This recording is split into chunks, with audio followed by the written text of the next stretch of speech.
I kind of wanted to start to find out why everyone was here. So if anybody want to say why they picked this presentation time when we have the competition with the pool outside and a bunch of other great presentations? I came because I want to be a peer support specialist. You want to be a peer specialist. Anything specific you want to learn about? I want to learn more about what a peer support specialist does and how Okay. how does a person get a peer support specialist? Okay. I'll make sure to answer that. Anybody else?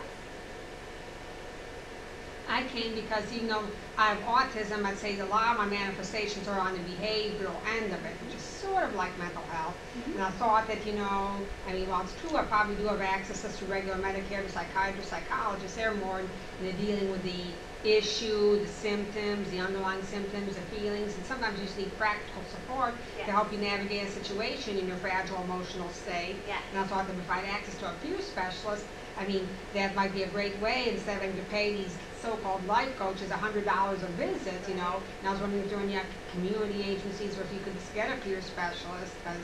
So one thing I'm going to talk about is actually shared decision making. And that's something that all of us can do without having anybody to pay anybody to do. It's something we can learn to do for ourselves. So hopefully that'll help you. If you have support providers, that is. So I don't see any other hands, so I'll go ahead and move forward. But if you think of anything, let me know.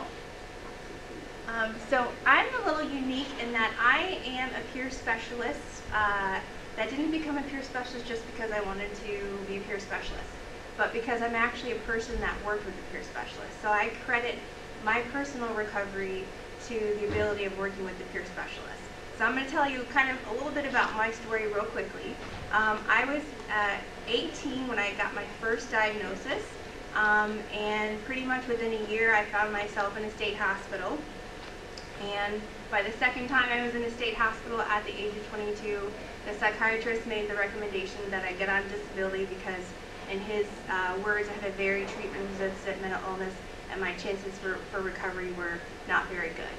So I received treatment a lot in community mental health centers, and I was in and out of the hospital a lot, in and out of the CSU a lot, because I really struggled with suicidal thoughts.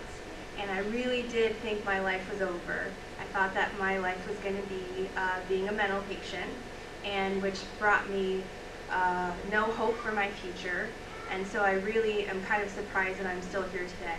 And the catalyst for me being able to have a life and have a life with meaning and purpose is I finally got the opportunity to work with a peer specialist after about 10 years of treatment. And so I kind of think of peer support as action inspired by hope. And so I'll use this little definition. This is really my favorite definition of peer support, and I'll make sure that you can see it. I realize I'm blocking you over here. So this definition was created by Sherry Mead, and Sherry Mead is kind of a famous peer specialist. She created a program called Intentional Peer Support, which is one of the great trainings that we have for peer specialists. And so she defined peer support as a system of giving and receiving help founded on the key principles of respect, shared responsibility, and mutual agreement of what is helpful. And she goes on to talk about how peer support is not based on psychiatric models or diagnoses, but it's really about understanding each other's situation. And what this really says to me is that you don't have to have the same diagnosis to provide peer support to somebody. You don't have to have the same life experiences, but what connects peers to each other is sort of the shared feelings that come around with having a diagnosis. So the loss, maybe the loss of like not being able to go to school or work, or the loss of friends, or the loss of family that come along with maybe having a diagnosis. And so peer specialists can really connect around those feelings that are associated with really the losses that might come along with having a mental illness diagnosis. And it's also really talking about that, we really are experts in our own experience, and that can really help and support us in having better relationships with the clinicians that are trying to support us. And I'll make sure you get this PowerPoint so you can read more about that definition, and she's got some great work that she's done. So like I said, I got the opportunity to work with a peer specialist after many years of sort of traditional treatment. And my peer specialist was an older gentleman, didn't have the same diagnosis as I did. I would say he was kind of, I don't want to say boring, but he didn't have like a big personality. And technically, I like people with like big personalities and kind of fun. And so, on the face of it, we didn't really have much to relate to. But what I really related to was the fact that even though he had a serious mental illness, he was still able to have things that I wanted and didn't think that I could have. So he owned his own home, he had a wife, he had kids, he had a full-time job with benefits, and those were things that I thought that I couldn't have. And so he had a hard time working with me. I remember the first time that I met with him, he wanted me to write goals. And I was like, that's not my job, because I was used to treatment where everybody else would write my goals for me. A case manager would write my goals, and I would look at them and sign off of them. And he was like, no, you need to figure out what you want and write your own goals. And I was like actually pissed about this, because I'm like, you're the one getting paid. I shouldn't be having to do this. So that was really the start of a process of really viewing myself and my recovery differently. So these are some of the things that he helped me with. Role modeling recovery and living well with the diagnosis. One kind of really instrumental and important thing was one day I was working with him, and I could tell he was kind of down, and he started to cry. And you're typically not supposed to do that when you're a peer specialist. You're not supposed to sort of, if you're not feeling well, like start crying. But he didn't make me sort of do anything about it. But it just really signaled to me that, wow, yeah, he still really did struggle with depression, but he could still have a job. And yeah, he could have some bad days and he would have good days, but that didn't mean that he wasn't able to work. So he was really the living example that I could do it if I wanted to. I could have a job, and I could have other things that I wanted in my life. So as I mentioned, the goals, he helped me create some goals that were very structured and things that I could actually achieve. There were some situations that were kind of difficult for me, so he mostly helped me learn self-advocacy skills, but sometimes he would advocate on my behalf. A big thing was helping me reconnect with my community. He really encouraged me to start volunteering and to really start rebuilding the relationships that had kind of become disconnected with my family members, which has really helped in my recovery. He educated me on ways to maintain my wellness. Most of my treatment had been focused on take your medication, like focus on your emotional health.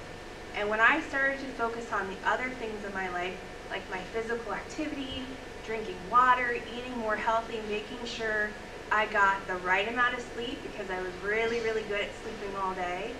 Those were sort of the wellness things that he really helped me work on. And then also providing a lot of education on navigating community resources. At that time I was on disability, so I had very little money, but through his support I was able to, one of my goals was to live independently, and he helped me to reach that goal by helping me find some resources. So there was a lot of great things that he helped me with as my peer specialist. He was actually somebody that came into my home, so this sort of program, the peer specialists were allowed to go into the community, so I could meet him at a coffee shop or meet him in my home. Some of the jobs, a lot of the jobs are based out of sort of centers where you have to go to the peers, but sometimes they're in the community. Any questions about sort of the role of a peer specialist? I kind of just gave an example of how my peer specialists helped me, but I can tell you that the peers that I supervise have pretty much the same role in terms of what they do with our members. I'm just curious Yes. about how long for you that process, or in general, would a process take Yeah. of going through these kinds of activities? That's not an overnighter, right? No. My first goal was I really had a 5-year goal, so I ended up working with them in that program for 5 years. But that's because I had some pretty big goals. Yeah. To live independently, to go back to school, finish my bachelor's degree, and to work full-time with benefits. And I was on disability, so that was a longer process. I can say for us, a lot of the people that we work with in our program, it's about 6 months, sometimes a year. And depending where you go, it could be, longer or shorter. But And I understand it being individualized, but I was just curious. yeah, I mean, But does that mean a lot of those people, they don't have employment as a goal, and that's why they just care about their mental health, they can get done in 6 months? well, it just depends. It's usually what the program restricts.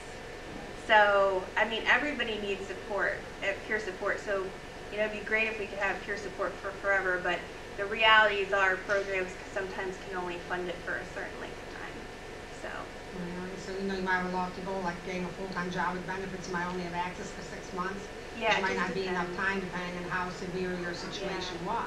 But it doesn't mean that you can't start working towards it. So, you know, there were a lot of little things that I had to figure out, and the biggest one was scheduling.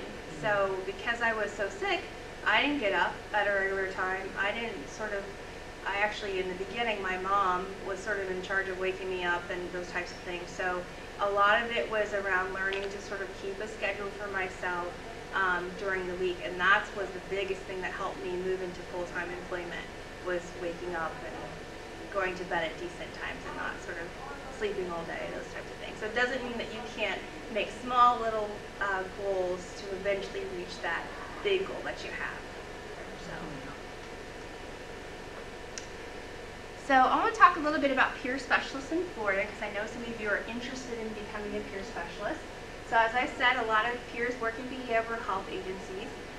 There's a lot of peers that actually also work in peer or family-run organizations, and a couple of those examples are like a NAMI, National Alliance on Mental Illness, or Mental Health America.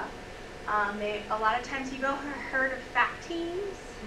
Okay, so FACT teams are sort of a care coordination team, and they have peer specialists that work on those. And those are in a lot of areas throughout Florida. And then drop-in centers are kind of places where people can go throughout the day and go to a support group or some sort of activity group. And then there's actually now a lot of peers that are working with people who are experiencing homelessness. So helping support them and learning the skills and getting the support they need so that they can come from living off the streets or in unstable living situations to moving into permanent housing. And some of the titles that are used, sometimes they're called recovery support navigators. If they're working in crisis settings, there's actually some peer specialists that work on CSUs, which is a great development. So they might be called a crisis support specialist. And then those who are working more in drop-in centers are sometimes called like wellness coaches. So those are just some of the titles that you may see. Do you normally have to, so your coach had depression, and then you struggled with an issue. Do most peer coaches like have something that they kind of overcame so they become, or can it be someone who hasn't really had like an issue but just wants to? Yeah, so I can go into that right now. That's perfect timing for the perfect question, actually. Like, that was planted. So in Florida, there's 3 different endorsements. And the first one is Certified Recovery Peer Specialist Adult. And that person has to attest to having lived experience as an adult who's been in recovery for at least 2 years from either a substance use or mental health condition. I do know a lot of great peer specialists who are younger, who have experienced some like general anxiety disorder or some depression that hasn't gone on for a very long time. So it's not like you have to have a bunch of state hospitalizations like myself, or been in a lot of long history to be considered for a peer specialist. But you definitely have to personally attest to overcoming a mental health or substance use condition. Now, they don't ask for any records, they don't ask for a diagnosis, so it's a personal attestation. And then we're pretty unique in Florida that we also have a endorsement for family members. So if you're a parent or a caregiver of somebody that is living with a mental health or substance use condition, you've obviously learned a lot about having to support your child or the person you're taking care of. And so there's now a way for you to use that lived experience to help other people in similar situations. And the last one is veterans, and that's just for people who have served in their armed forces who have experience of mental health or substance use. And a lot of times these individuals work like in the VA, or actually one of people that work for us has that lived experience, and so they're CRPSB. So that answered your question? Mm-hmm. All right. So this is sort of a requirements to become a peer specialist. So you have to have education, so either high school diploma or your GED. You have to have at least 500 hours of supervised work or volunteer experience related to peer-to-peer recovery services. And then you also have to have training, 40 hours of training, and that training has to be centered around advocacy, recovery support, mentoring, and professional responsibility. And then you go through an application process, and then you do have to take a test, and that test is a 100 question multiple choice test. Any questions about the requirements? So the certification process is through the Florida Certification Board, so I included some of the actual links to that, so when you get the presentation you can look this up. But there's a great candidate guide that not everyone is familiar with. And so this candidate guide walks you through every single step of the process, kind of probably would answer any question you might have, and really supports people getting through the process. One thing I did add is that you do have to have 2 letters of recommendation, and that you have to have a clean criminal history for a minimum of 3 years. And if you don't have that, then they do request that you're required to do a background screening. And this doesn't necessarily limit you from getting certified, but it is important to know if you're working within an agency that receives funding either through ACA or through DCF, that you do have to pass a level 2 background check to work with individuals that are considered vulnerable.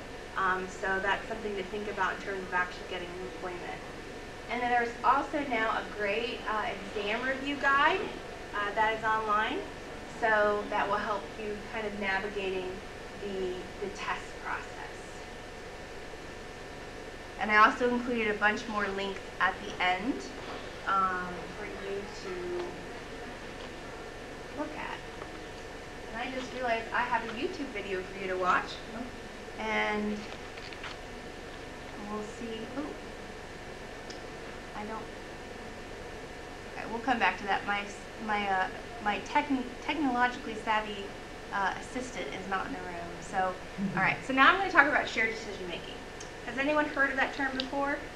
Okay. Are you really familiar with it? Well, I'm going to be interested to see shared decision making versus supported decision making.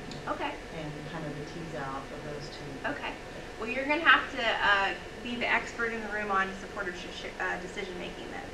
Okay. But this shared decision making in health regarding healthcare. Okay. Right. Perfect. All right. So the key features of shared decision making, and I kind of think of this as like working with specifically a doctor, because this is sort of my lived experiences, shared decision making with a psychiatrist. So it's essentially 2 people acting as partners. Now, how many of you think of yourself as a partner when you go to the doctor? Like you go to your doctor for an appointment, and you're here to meet your partner. We don't usually think about it that way, do we? So in shared decision making, you and your doctor are your partners, and you are both making steps to come to a treatment decision. You're sharing information, so it's not just like the doctor's giving you information and you're sitting there passively listening. You're also providing information. And together you arrive at a consensus of what that treatment decision should be. Is that what your experiences are like with your, say, doctor? That's the ideal one. That's the ideal way. So I'm going to talk a little bit about sort of my experiences. So I used to go to the psychiatrist a lot. And before shared decision making, I had a completely different experience. Now let me just say, I didn't know what shared decision making was back in the day. That I didn't know there was a term. I know about it now, but my experience is sort of an example of this. And I put peer support before shared decision making because peer support was integral in me viewing myself differently. So because I was working with a peer specialist and was starting to kind of take real ownership over my life, I really did start to see myself as an expert on my own experiences, and that was a huge shift for me. So before I started to view myself as an expert, this is what my experience was. So I saw the psychiatrist as the authority, the expert, and therefore I really didn't have much to contribute. He's the pro. I'm just here to kind of receive whatever, show up on time and get whatever he has to give me today. Our time was limited. I usually only had a 10 to 15 minute appointment with him, which is, I don't know, is that normal for if you all have that experience? Even for regular doctors. Yes, we don't have a lot of time with them. And there's actually somebody that did a little research on this, and they found that between the time a psychiatrist asks, "How are you doing?" they can only really give you 10 seconds for you to answer, because they've got like 30 things that they need to cover in that appointment, like kind of check the box to make sure you're not a threat to yourself or other, all these different things. So there's not a whole lot of time in an appointment. So because I knew our time was limited, I figured I'll let him solve all the problems. We don't have enough time. So I let him do all the work. I also really strongly felt that my psychiatrist had the power. And he had power pretty much over my entire mental illness, because he could just decide that day that, let's change your medications. I had this idea when I saw drug company reps come out of the office that they had just sold him on this new idea, and that my medication change would, I was going to get a medication change that day. So that made me terrified. I was terrified to go to the appointment. I was terrified if I didn't go, because I did really want my situation to improve. So it kind of wasn't a very good situation to feel terrified about going to the doctor. Well, once I started to view myself as an expert, this is what happened. Because I was an expert on my body and on my experiences, I had confidence in speaking up and fully participating as an equal partner. So I thought back in the day that I would be prepared if I carried all my medical records with me. So I used to, after I would go to a doctor for a while, I would request the medical records, and then I kept them in this little bag, and I would carry them with me to every appointment as if I was somehow prepared. That really wasn't preparing. So what I started to shift to is, because our time was limited, that I was going to write out my concerns and my changes in my symptoms and my lifestyle. So instead of just showing up kind of like willy-nilly, I would come prepared with my list of questions or things that I wanted to talk to the doctor about. And then I also started taking like little spreadsheets with me where I would track how much I was sleeping, what I was eating, if I was on a new medication, how that was affecting me. I'm going to show you a couple examples of those in a minute, but I was really, really coming prepared. And the funny thing about that is, not only did it make the process better, like my medications, we finally figured out some medications that would work for me, but it kind of almost like a little, I don't think it scared the doctor, but it kind of made him wake up and kind of really pay attention to what I had to say, because they knew I was really serious about this. And my mental health and my medication still had a huge impact on my life, but that meant that I needed to come to the appointment with potential solutions. Not just, I'm not feeling well, things aren't going good, but maybe start really thinking about what's some things that I could do, or some suggestions I can make to the doctor, so we could collaborate better in making decisions. And because of all that, I went from going to the doctor as something I have to do or I should do, to building a relationship. I literally had a relationship with my psychiatrist. And beyond peer support, which was really important for me, I don't think if I had built that relationship with my psychiatrist, I would have been able to achieve recovery. Because that was one of the most integral relationships I had, besides peer support, that really supported me in my recovery. So that ability to communicate, the ability to share that information, and to arrive at some really good decisions was really, really powerful. And I had the same psychiatrist through this process that I was going through, really viewing myself differently.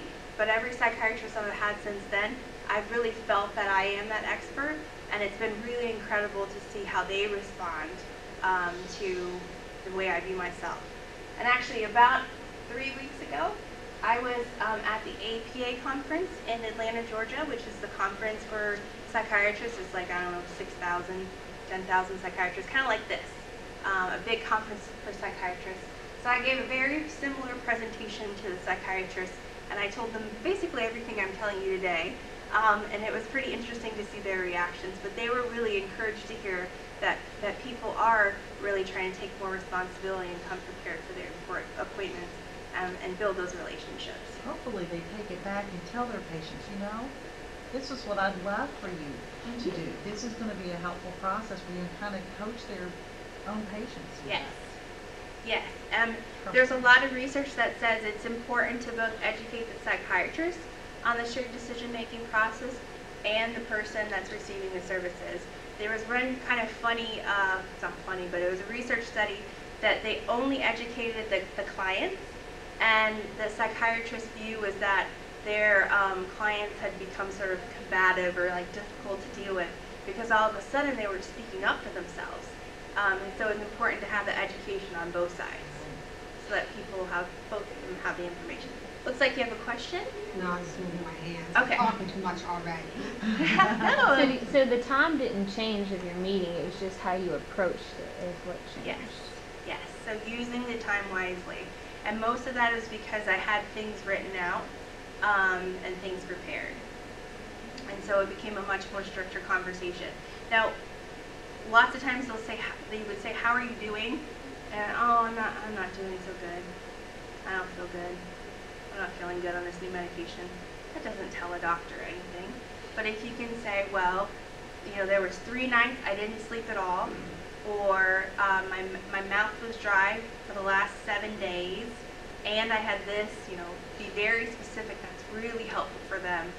Because most of the time, we get prescribed cocktails. So, which means you don't just get prescribed one medication, you get a couple. So you might get an antipsychotic, a mood stabilizer, antidepressant, generalized anxiety disorder, something to sleep. So it's really important, and that makes it difficult for them to kind of figure out what medication is doing what. So if you can get really specific, it's very helpful for them and then making some better treatment recommendations. And it's also very empowering for you because now you've got more control over your life and your mental health, because we know our medications can really affect us in a lot of ways.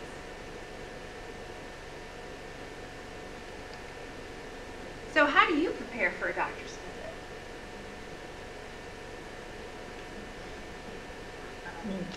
I'll answer. It's more, I'm here for my children and learning about this and some of the boards that I sit on that are medical related boards, but I was kind of the parent, planner type A. Yeah. And so when you have who's your child, I personally was preparing a summary every time to say, here's what's going on, here's what's changed. And really was that kind of person of being proactive and training the doctor that we were saying, we're coming in every time and we're going to have questions every time. Because we had significant stuff going on with both of our 2 children.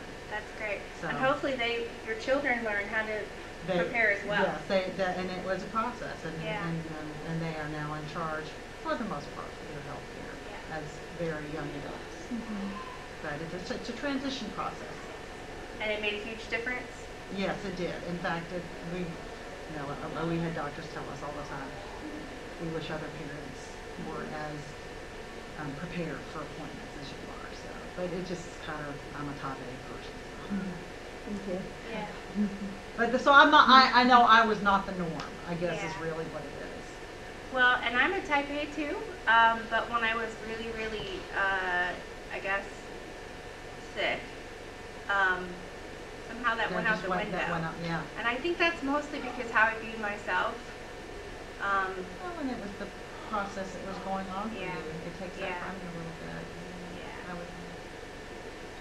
So that's why these tools I'm about to show you may be very helpful. So, so actually, and I understand that this is probably pretty difficult to read, but I have the resource here at the bottom. So SAMHSA, which is the Substance Abuse Mental Health Services Administration, which is this big federal agency that does a lot of work around mental health services, just came out, actually just a couple months ago, with some really, really great resources around shared decision making. So if you go to their website, you'll find videos, you'll find workbooks, you'll find toolkits, you'll find handouts, you'll find everything you can think of related to shared decision making. They have resources for the psychiatrists or the clinicians. They have resources for providers that aren't like provider organizations, and they also have resources, a lot of resources for the people being served. They have some pretty cool things on some of these websites as well that direct where you can actually electronically put in all these information. So they ask you these questions, and by the end of it, it'll print out a report that you can bring to your doctor. So you don't even have to do the old print out the piece of paper, fill it out. This thing actually goes and kind of figures it all out for you and kind of dials down the information that your doctor may find most helpful. But I put a couple of examples of the tools that they have on this website. So this one is specific about taking medication. And so you would fill this out, or these are the questions that you actually might ask your doctor. So one of them is there a generic name for this medication? So a lot of times you might be in an appointment and the doctor will say, well, we want to prescribe X. You go to pick it up and it's a completely different name and it's a little confusing. So you might want to ask if you're getting a new prescription, is there a generic name? And then of course how you spell it, because we know that all of these medication names are like really complicated. What is the medication going to do? How will I know if it's working?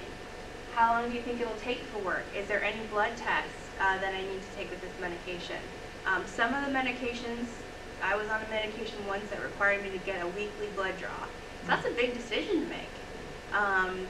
It may be a really helpful medication, but it has to be something that you're going to commit to go on to every week, getting your blood drawn before they'll give you your week's amount of medication. And that was because if there was a high dose of that medication, it could very seriously make you sick or even kill you. So there's a lot of questions you want to ask around side effects. You might want to ask, can I get addicted to this medication? Or what is the process if I have to change this medication or stop the medication? Some medications, most medications, you can't just stop. So you may have to taper off for them for a while. And so that's just one example of a way that you can prepare. And they give you a couple suggestions at the top to practice this with a friend. So if you feel really uncomfortable speaking up at your doctor's appointment, to think about role playing. We do a lot of that with our peer specialist work, is kind of practice what we might say. And then they gave another tip is to use a tape recorder.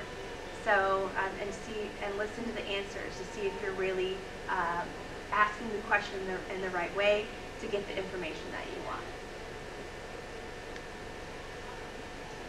Taking medications is a big decision. Switching medications is a big decision. So making sure that you're prepared and getting all your questions and concerns answered. Any questions on that?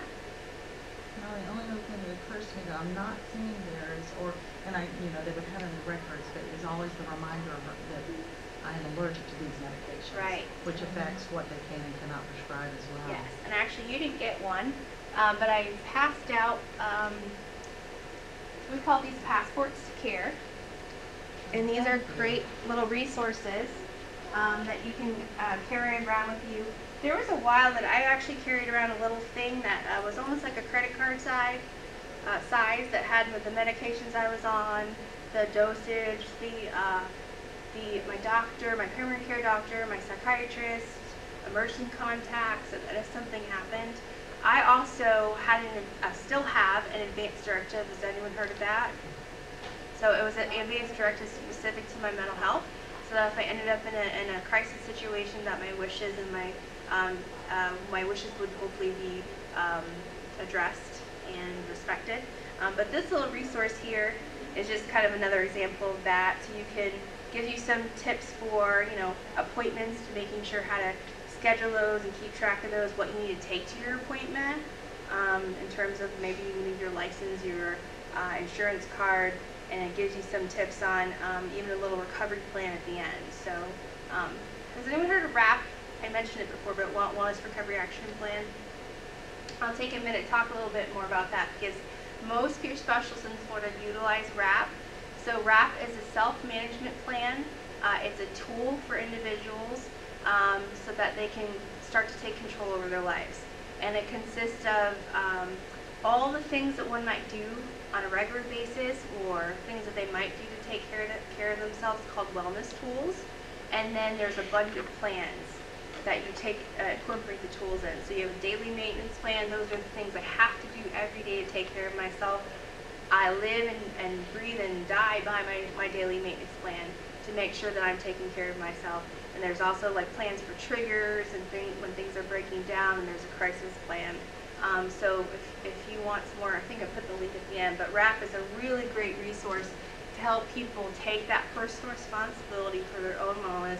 It's really simple, but to have a plan. And that's also a helpful tool that you can use if you're in an appointment. And then this other example, I kind of just mentioned this, but Wellness and Recovery Activities Plan.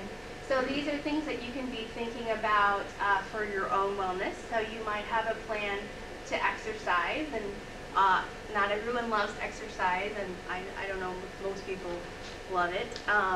But so some examples, and this was an example that was given, is that maybe play some music I like and dance around for 3 songs every day, right? So it's a less focus on like, oh, I gotta go to the gym or I gotta run, but how can I be more physically active? And so this is just another handout example that gives you some ideas of things that you can do to increase your physical activity or increase your wellness, and things that maybe are more fun. So that's another resource. I'm just curious, what do you all do to take care of yourself? Do you have a wellness plan? Don't have a plan, but are there things you do when you recognize you need to take care of yourself? I live near a park, so I'd like there to take me 45 minutes, then I walk for 30 minutes. That's awesome. Anyone else? I get massages. That's a wonderful way to take care of yourself. I like that. I like that better than mine. Yeah. I wish I would have brought a masseuse here at the end. That would have really. And when I'm not traveling for work, when I get home, I like to burn incense when I get home and just sit and be. No TV, just sit and be, with the incense burning and just quiet. What incense flavor or scent? It's called Jasmine Champa. So it's a mixture of jasmine and Nag Champa. I asked that because I'm a wellness tool stealer. I am obsessed with putting more wellness tools in my wellness toolbox because I still really struggle on a daily basis to deal with my mental health condition. So I'm always trying to think of new things. So I'm technically on a work trip too. So what I did this time is I put my bicycle in the back of my vehicle with the very real intention to ride that bike while I'm on this trip. And so that required some thinking ahead to make sure I put my helmet in there. I'm pretty sure I forgot to put my taillight on there because I have it on my other bike. But I decided I've got to make sure I do some real physical activity while I'm here. That's one way that I thought about taking care of myself. And just ask where the best place is, because I drive is treacherous. Yeah. Just be careful. Well, and that's the thing that I figured out once I got here. Yeah. Also, staying in a hotel, we got a fitness center, although it's a Rosen Center, we have to pay $15 a day to use it. Yep. Here it's free. Yeah. The funny thing is, I actually have when I work from home in my home office, I actually ended up buying a bicycle that has a laptop stand. So I don't go very fast, but I'll be on a conference call or I'll be working, and my legs will be moving. So that's why when I go to hotels or something, I don't really like to work in the gym because I feel like I'm kind of doing that at home. But that's just a way to kind of get exercise in when I've got a long day at work. So I've really found that drinking water and physical activity are really absolutely non-negotiables in my office office. too. I got to go something exercise right to my home office. Yeah. And then I'm leaving for apartments. But you know what? The funny thing is that I didn't use it for like the first 3 months or so. And I told them, I said, I need a warranty plan on this because I'm going to wear this thing out that I didn't use it. So it's been lately that I've like realized I've got to use this thing. it's making me feel better. So sticking to that wellness plan. So I included some resources here. These are some of my favorite resources. So the Peer Support Coalition of Florida is a website. They've got a Facebook. They've got a lot of training opportunities that are coming up this year. There's also the International Association of Peer Specialists that has kind of a bigger picture of what's happening in nationwide as well as internationally around peer support. And then I put some more information from the certification board about the peer specialist certification. There is a list here, this compendium of training and study resources. If you're struggling to find a 40-hour training in your community, that's one place that you can look and see where some of these trainings may be. And then the last thing is that Florida has managing entities. And managing entities are sort of the pass-through for DCF to provide funding and to the local providers. And so a lot of times they're offering trainings or things related to peer specialists where you can find some more information. So I wanted to make sure to include that link because it's kind of hard to figure out what the managing entity is in your region. And the last thing is I put some resources for shared decision making. Some of these I kind of went over in sort of the tools, and that's actually the first resource that you can go to find the tools that you saw in the presentation. And there's another resource from SAMHSA. The last one, Patricia Deegan is a peer who's also a psychologist, and she has some really, really cool information on her website of tools and ways to work with your doctor and a lot more information on shared decision making. So that's one resource to check out as well. So I wanted to sort of close and see if there were any last questions. I know we had a lot of questions and feedback, but any other kind of final thoughts or questions you might have? When did you become a peer support specialist? How long after you started working with the one that you were working with? I started working with a peer specialist, and then 3 years later, after working with them, I took the training, 40-hour training, and then I got certified in 2010. I think I was either the first or one of the first people to take the test. After there was a grandfathering process where a bunch of people became peer specialists without, based on experience and not taking the test. So it's 2010, and I didn't get a full-time job really until a couple years after that. But I started part-time work pretty much after I got certified. Yeah, go ahead. Did you ever have any other jobs other than peer specialists, like regular jobs? Do you have like the experience that were full-time? Do you have the experience of working in a typical job as someone in recovery? I did a lot of little sort of contract jobs before I went to full-time work, but really my first full-time job was straight up doing peer specialist work. I've kind of always been a little bit more in sort of the advocacy and sort of leadership instead of direct service, although I did have that experience. So most of mine's been kind of really championing peer specialists and supporting the sort of movement across the state to hire peer specialists. Does that answer your question? Oh, yes. I was curious, as to whether, you had any experience with any kind of experience working, so I could put someone you were supporting ask for what is it like to have a job in the community. Yes. I mean, it's like when you work in mental health as a peer specialist, you're in a situation that understands people in recovery. Yeah. Because of the very nature. Yeah. But, if you work in any other typical job, you're working in a place where they don't understand people in recovery. Right. That's what a lot of people have to navigate. Yep. Because a lot of them are trying to work, and a lot of them do find, especially if they have mental illnesses or their employer suspects they have mental illnesses, or if they have to ask for accommodations because of it, that they're not going to find a friendly welcome in the regular Right. workplace. That's a great point Yeah. because, I'm basically out as dealing with I see a what mental you're health saying. condition. People I'm know, out. people know. For your job, Right. they'll discriminate So, against you if right. you don't. So, that's a for me it's been a big benefit. So I go into a job and my supervisor, my boss, my company knows that I am living with a mental health condition. So, it's out there. I mean, in a lot of ways it can be a negative. Maybe one day down the road, kind of like personal relationship things can be a little complicated around that. and having to kind of explain what a peer specialist is, but it's been really helpful. And I've been able to then be really strong and be a very strong advocate of wellness in the workplace.